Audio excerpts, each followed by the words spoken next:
Good evening students. चलते हैं हम अपनी नेक्स्ट क्लास में। आज हम पढ़ते हैं स्ट्रक्चर ऑफ ब्रेन, मस्तिष्क की संरचना।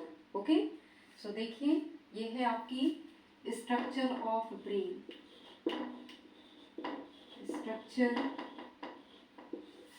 स्ट्रक्चर ऑफ ब्रेन या ब्रेन स्ट्रक्चर, ठीक है, मस्तिष्क की संरचना। यदि हम ह्यूमन ब्रेन को देखते हैं तो ह्यूमन ब्रेन की स्ट्रक्चर जो है, ह्यूमन ब्रेन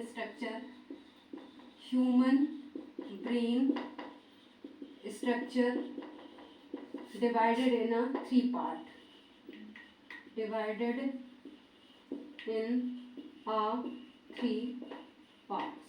ठीक है ना। थ्री पार्ट्स में आपकी डिवाइड, कैसे थ्री पार्ट्स में डिवाइड है ये आपके ऐसे थ्री पार्ट्स होते हैं ब्रेन की। फर्स्ट फोर ब्रेन, सेकंड है आपका मिड ब्रेन एंड थर्ड है आपका हिंड ब्रेन।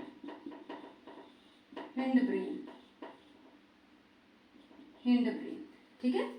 फोर ब्रेन बोले तो अग्र मस्तिष्क, इसे हम बोलते हैं अग्र मस्तिष्क, इसे बोलेंगे हम मध्य मस्तिष्क, और इसे बोलेंगे हम पश्च मस्तिष्क।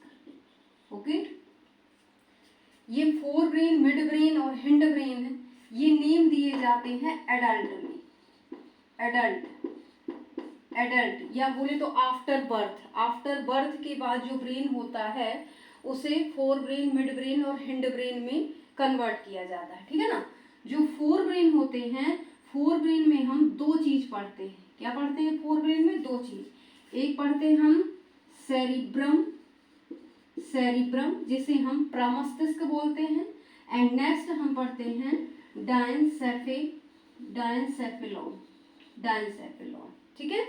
जो मिड ब्रेन होता है इसमें ओनली मिड ब्रेन पढ़ते हैं, फोर ऑप्टिक लोब होते हैं, और हिंड ब्रेन में हम दो चीज पढ़ते हैं। एक पढ़ते हैं हम, दो नहीं तीन चीज पढ़ते हैं हम हिंड ब्रेन में, तीन चीज पढ़ते हैं। एक आपका होता है क्या, एक होता है फर्स्ट इज आपका पोन्स, ठीक है, सेरिबेलम एंड मेडुला ऑब्लोंगेटा, ये है पोन्स। फिर है आपका सेरिबेलम और फिर है आपका मेडुला ऑब्लोंगेटा, ठीक है। सेरिबेलम को हम अनुमस्तिष्क भी बोलते हैं। क्लियर? तो ये है एडल्ट ब्रेन में नेम। यदि एम्ब्रियो ब्रेन है तो एम्ब्रियो ब्रेन में क्या बोलेंगे? यदि एम्ब्रियो का ब्रेन है, जब आपका बर्थ नहीं होता तो एम्ब्रियो में ब्रेन को क्या बोला जाता है, ठीक है ना, इन एम्ब्रियो, ये है एम्ब्रियो ब्रेन। एम्ब्रियो ब्रेन में हम क्या बोलते हैं? एम्ब्रियो ब्रेन में हम बोलते हैं फर्स्ट को प्रोजेनसेफेलॉन,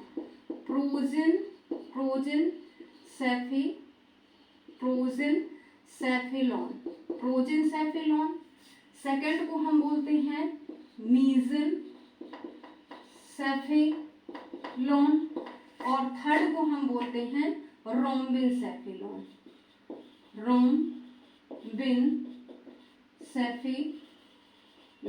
ठीक है ना। ये नेम हम देते हैं इन एम्ब्रियो ब्रेन की। एम्ब्रियो ब्रेन में ब्रेन के ये नाम होते हैं। प्रोजेनसेफेलॉन मींस फोर ब्रेन, इसमें भी सेरिबेलम, डायनसेफेलॉन, मीजनसेफेलॉन बोले तो मिड ब्रेन, और रोम्बिनसेफेलॉन बोले तो हिंड ब्रेन, ठीक है। अब हम देखते हैं स्ट्रक्चर ऑफ ब्रेन।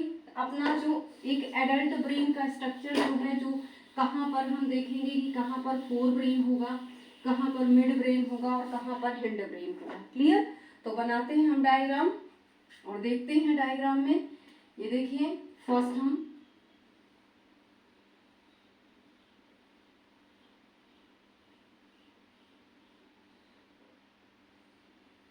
ये आपके ये लोब बनेंगे, ऐसे आप 2 3 4 लोब ऐसे बना सकते हो, ठीक है। ये हमारा सेरिबेलम पार्ट होता है, सेरिब्रम वाला पार्ट होता है, ठीक है। ये आपका नेक्स्ट, फिर आपका ये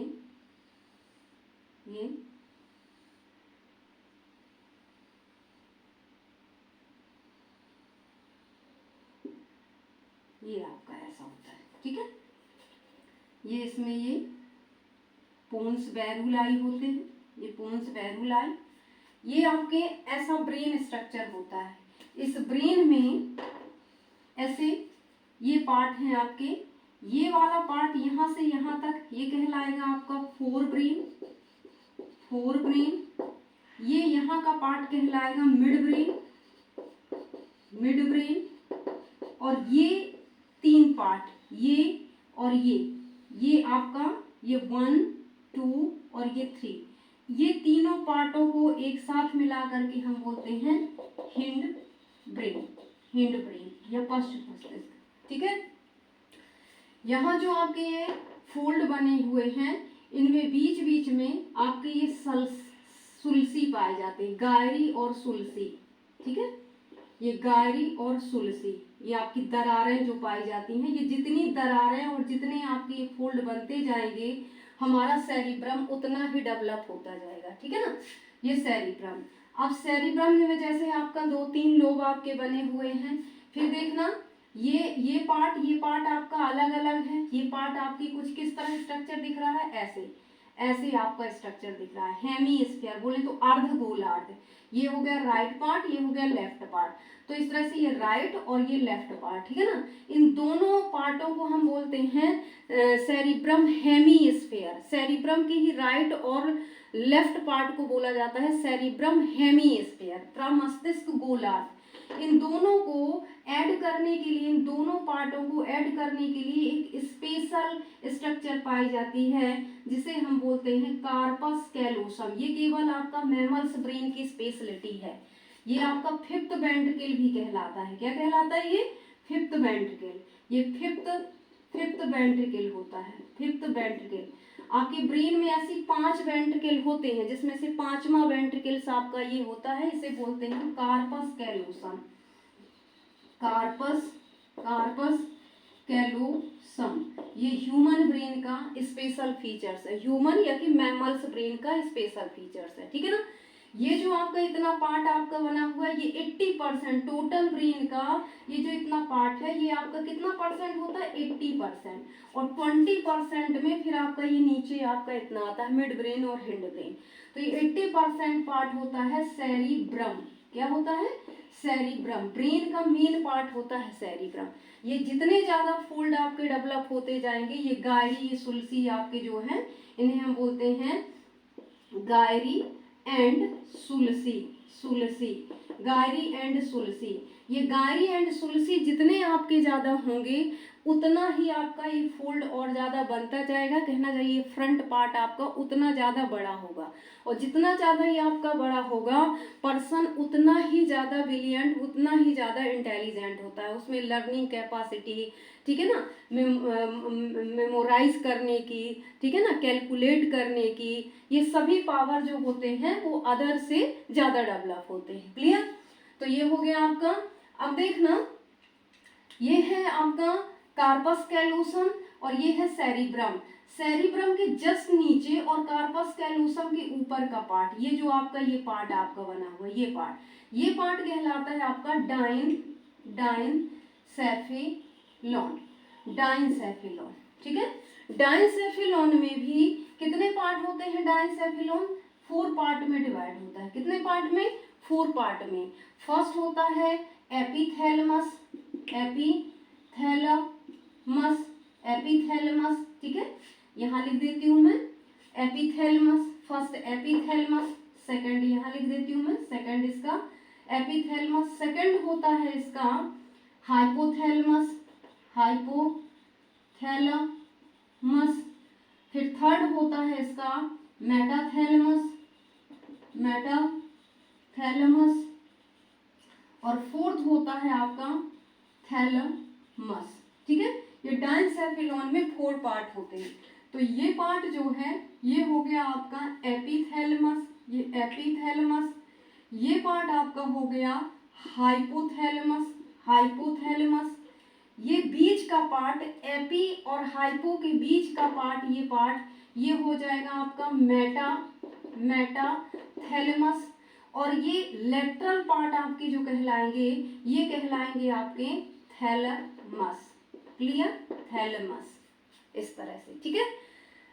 सेरिब्रम ही टोटल जितनी भी इंफॉर्मेशन बॉडी ऑर्गन से जितनी भी इंफॉर्मेशन आती हैं उन सभी इंफॉर्मेशन को रीड करता है, ठीक है, और क्या करता है, उसका आंसर भी बाय मोटर नर्व के थ्रू आपका मोस्टली सेरिब्रम के द्वारा ही ट्रांसफर किया जाता है, ठीक है ना। ज्यादातर इंफॉर्मेशन सेरिब्रम ही गेट करता है और उसका रिप्लाई भी सेरिब्रम ही देता है। बट कुछ कुछ चीजें आपकी ऐसी भी होती हैं कि ब्रेन के अदर पार्ट भी आपके करते हैं, ठीक है। तो ये मेन होता है, ब्रेन का मेन पार्ट आपका ये सेरिब्रम होता है, ठीक है। अब चलते हैं हम यहाँ पर, ये मिड ब्रेन, ये होता है आपका मिड ब्रेन। मिड ब्रेन में आपके 4 ऑप्टिक लोब होते हैं। क्या होते हैं?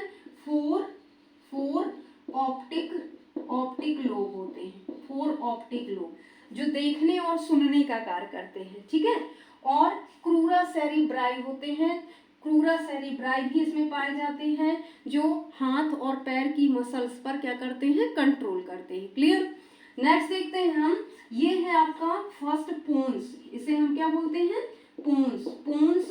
और इसमें ये आपकी ये फाइबर्स, ये आपके न्यूरॉन्स जो हैं, तो पोन्स बेरुलाई बोलते हैं, बेरुलाई, पोन्स बेरुलाई, ठीक है। ये पोन्स बेरुलाई कुछ तो आपके सीधे ऐसे निकलते हैं और सेरिबेलम तक जाते हैं, कुछ पोन्स बेरुलाई ऐसे नीचे की ओर जाते हैं और मेडुला ऑब्लोंगेटा में आपके चले जाते हैं, ठीक है ना। तो ये पोन्स बेरुलाई, पोन्स की इंफॉर्मेशन मेडुला ऑब्लोंगेटा में या कि सेरिबेलम में आपकी जाती है, तो ये कनेक्टेड रहते हैं, ठीक है। पोन्स बेरुलाई न्यूमोटॉक्सिक सेंटर कहलाता है, ठीक है। और रेस्पिरेशन में क्या करता है, आपका हेल्प करता है, रेस्पिरेशन प्रोसेस को या रेस्पिरेशन जो बायोलॉजिकल एक्टिविटी होती हैं तो उन पर कंट्रोल करने में ये हेल्प करता है। क्लियर। ये होता है आपका मेडुला ऑब्लोंगेटा, ये आपका कहलाता है मेडुला ऑब्लोंगेटा। मेडुला ऑब्लोंगेटा जितनी भी इनवॉलेंट्री आपकी एक्टिविटी होती है, अनैच्छिक क्रियाएं जिन पर हमारा कंट्रोल नहीं होता है, ठीक है ना, तो अनैच्छिक क्रियाओं पर या इनवॉलेंट्री मसल्स की वर्किंग पर कंट्रोल कौन करता है, आपका मेडुला ऑब्लोंगेटा। जैसे कि डाइजेशन, उपापचयी क्रियाएं, respiratory rate, heart beat rate, ठीक है ना, वही आपकी सर्कुलेटरी रेट, ठीक है। ये जितनी भी आपकी उपापचयी क्रियाओं पर, जैसे वोमिटिंग होती है, तो वोमिटिंग ऐसा नहीं कि आपने स्टार्ट किया तो करते ही रहोगे, एक समय के बाद उसे रोकने का भी कार्य मेडुला ऑब्लोंगेटा ही करता है। जैसे हम जल्दी जल्दी सांस लेते हैं कभी कभी, तो ऐसा नहीं है, वो आपकी सांस कभी कभी आपकी जल्दी होती भी है और फिर वो एक समय के बाद आपकी नॉर्मल भी हो जाती है, ठीक है ना।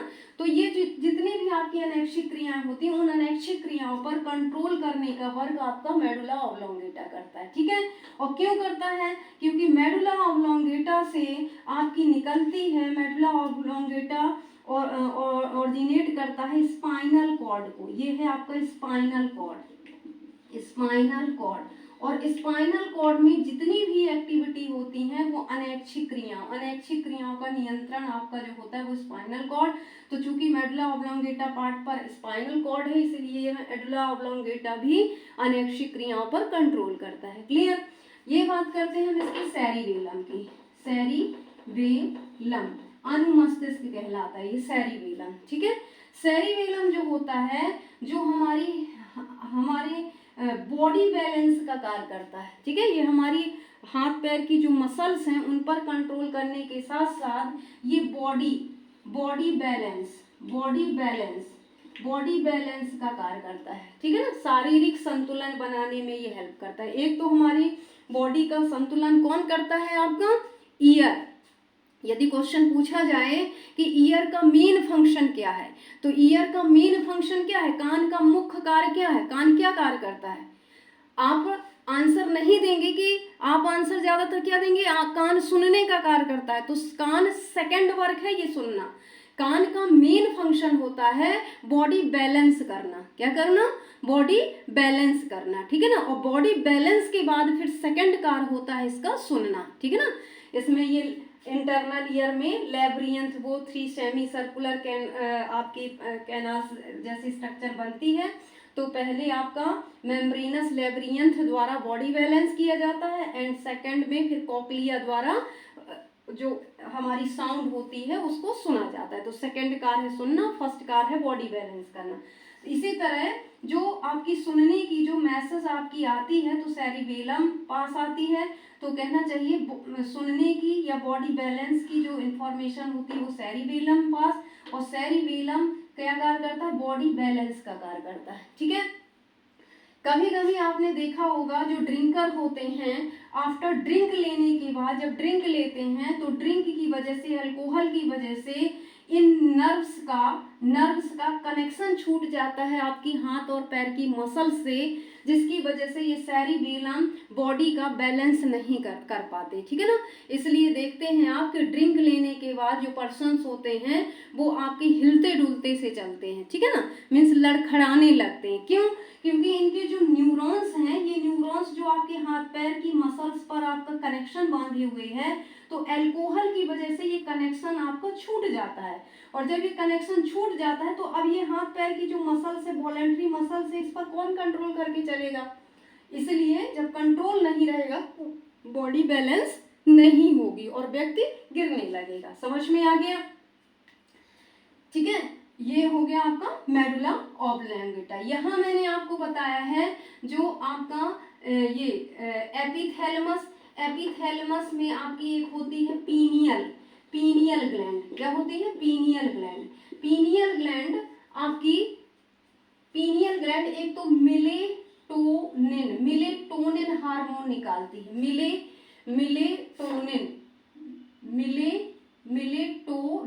मिलेटोनिन जो मेलानिन पिगमेंट पर क्या करता है? कंट्रोल करता है। मेलानिन को डार्क कलर को लाइट करने में हेल्प करता है ये मेलेटोनिन। और दूसरा आपका क्या करता है कि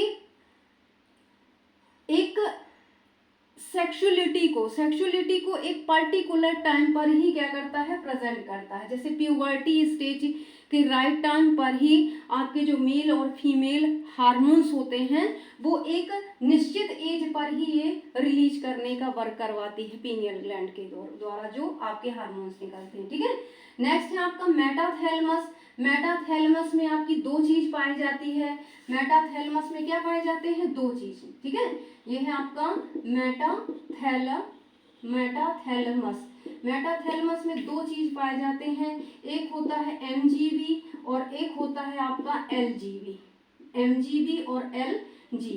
MGB आपका सुनने का कार्य करता है और LGB आपका देखने का कार्य करता है। समझ में आ गया?